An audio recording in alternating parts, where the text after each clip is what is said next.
मागील व्हिडिओमध्ये बघितल्याप्रमाणे आपण आज ETF द्वारे परदेशी मार्केटमध्ये कशी गुंतवणूक करता येईल याच्यावर आज माहितीपट व्हिडिओ बनवूया. कारण आज मार्केट बंद असल्यामुळे आपण थोडंसं माहिती घेत राहूया. कारण असं की हे बघण्याचं की परदेशातील एक्सचेंजनी रिटर्न चांगले दिलेले आहेत. निफ्टीचं या वर्षीचं रिटर्न 9% आहे. हँगसेंगचं पण बघितलं असता 20% काल बघितलं होतं. तर आज आपल्याला बाहेरच्या कंपन्यात कसं इन्व्हेस्टमेंट करता येईल यासाठी हा एक छोटासा व्हिडिओ आहे. आपल्या डीमॅट अकाउंटवर हे कोणतंही बाय सेल रिकमेंडेशन नसून फक्त आणि फक्त माहितीसाठी सांगत आहे. प्रत्येकाने स्वतःचा अभ्यास करून याच्यात पैसे गुंतवताना आपल्या तज्ञाचा सल्ला घेणे हे बंधनकारक असते. तरी आपण आता माहितीकडे जाऊया.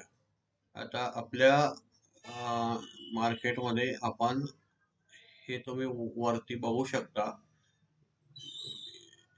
MASP टॉप 50 नावाचं हे ETF आहे. ह्याची माहिती बघत असताना आपल्याला इथं त्याच्या फंडामेंटल मध्ये जायचं. तिथं गेल्यानंतर आपल्याला त्याची असेट मॅनेजमेंटची अमाऊंट दिसते 793 कोटी. त्यानंतर एक्सपेन्स रेशो दिसतो आणि आपल्याला निफ्टी 50 बेंचमार्क आहे त्याचा निफ्टी 50 मध्ये तुम्हाला हे आढळून जाईल. दुसरी गोष्ट आपण त्याचा लो बघितला 52 वीक चालू वर्षाचा 34 रुपये 50 पैसे आणि आज हाय बघितला तर 61 रुपये 99 पैसे. 1 इयर रिटर्न बघितला तर आपल्याला इथं साधारण 39.78 वर्सेस 10.57 फॉर बेंचमार्क असं दिसत आहे. आपण इथं सुद्धा बघू शकता ग्राफ मध्ये 1 मंथ आणि आपल्याला याच्यात असणाऱ्या कंपन्या जर पाहायच्या असतील 3 वर्षाचा पण सलग रिटर्न अप दिसत आहे. आपण परकीय कंपनीत कसे गुंतवू शकतो विदाउट US डॉलर वगैरे कोणते नाही मनी न वापरता ते आपल्याला इथं घेता येते. आता याच्यातलं एक्सपोजर आणि आपल्याला होल्डिंग मध्ये जर बघायचं असेल तर ऍपल मध्ये तुम्ही डायरेक्ट इन्व्हेस्ट न करता इथून 12% ह्या ETF मध्ये ऍपलचा सहभाग आहे.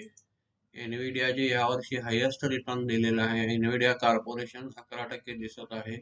मायक्रोसॉफ्ट कॉर्पोरेशन 10.48 आहे.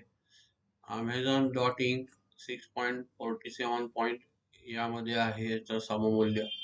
Meta platform Inc class A. Meta platform आपण आता काम बघू शकतो. आपलं फेसबुक व्हॉट्सॲप इंस्टाग्राम हे सगळं मेटाच्या अंडर येतं. Alphabet Inc class A. Tesla सारखे मोठे शेअर.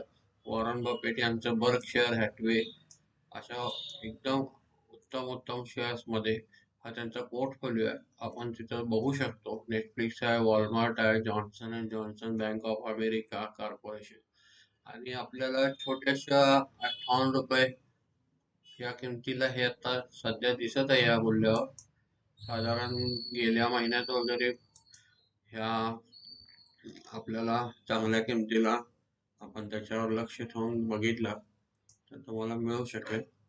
साधारण 40-45 आसपास नोव्हेंबर मध्ये होत होते. त्याचे रिटर्न पण आपल्याला चांगले येऊ शकतात. आणि दुसरी कंपनी आपण बघणार आहोत तर हँगसेंग मार्केटने चांगलं रिटर्न दिलं होतं. त्याच्यामध्ये जर आपण बघितलं असता हँगसेंग बीज म्हणून आहे. त्याची किंमत आहे 344 रुपये 7 पैसे. त्याच्यामध्ये आपण पाहिलं असता त्याचं 1 इयर रिटर्न आपण बघूया. ते पण 711 करोडचं असेट मॅनेजमेंट आहे.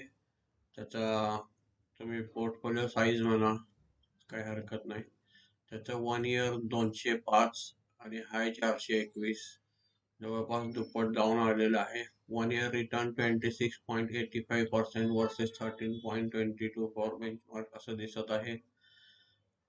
आणि आपल्याला ह्याचा जर बघायचं असेल तर 1 मंथ प्राइस बघू शकता, 6 मंथचा चार्ट बघू शकता, 1 इयरचा बघू शकता. जितका तुम्ही लांबचा बघाल तितका तो इन्व्हेस्टमेंटला रिटर्न जास्त चांगला दिलेला असतो.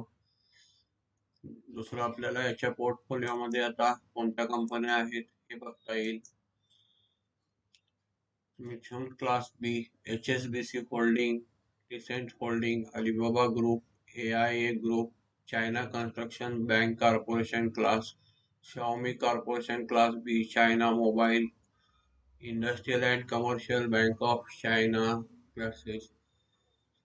असे आपण बघत असता हाँगकाँग एक्सचेंज आहे, त्याच्यामध्ये बँक ऑफ चायना आहे, BYD को लिमिटेड क्लास, असं ह्या कंपन्यामध्ये आपण इथं बसून गुंतवणूक करू शकतो.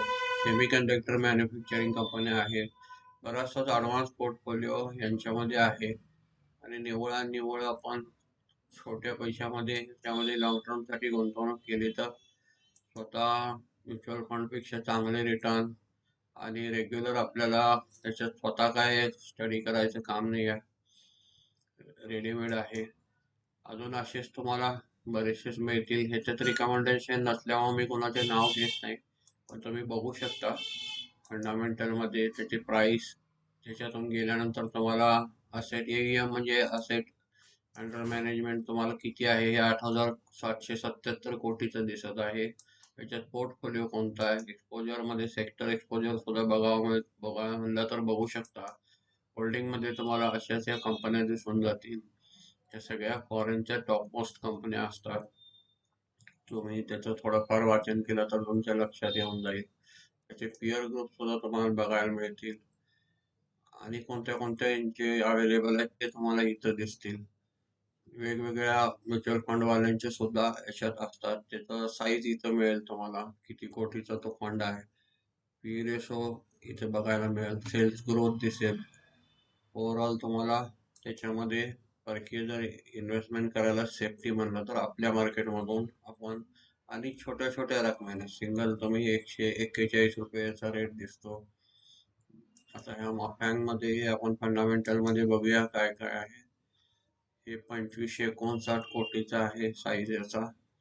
त्याच्यामध्ये पोर्टफोलिओमध्ये एक्सपोजर, सेक्टर एक्सपोजर, याच्यामध्ये आपल्याला Netflix, Nvidia corporation, Amazon, Apple, Meta platform, crowd strike holding, ह्याच्यात सुद्धा मोजके आहेत. मायक्रोसॉफ्ट आहे याच्यामध्ये. बरेचसे अशा चांगल्या कंपन्यामध्ये आपण इंडियात बसून गुंतवणूक करू शकतो आणि आपल्याला याचे रिटर्न चांगले मिळू शकतात. त्यामुळे आपण ह्याचे पिअर्स किंवा हे व्यवस्थित आपण स्वतः त्याचा अभ्यास करून किंवा आपापल्या तज्ज्ञांचा सल्ला घेऊन त्याच्यात इन्व्हेस्ट करू शकतो. हे कालच्या व्हिडिओमध्ये म्हणल्याप्रमाणे मी हा असा नवीन आज एक व्हिडिओ बनवलेला आहे. धन्यवाद.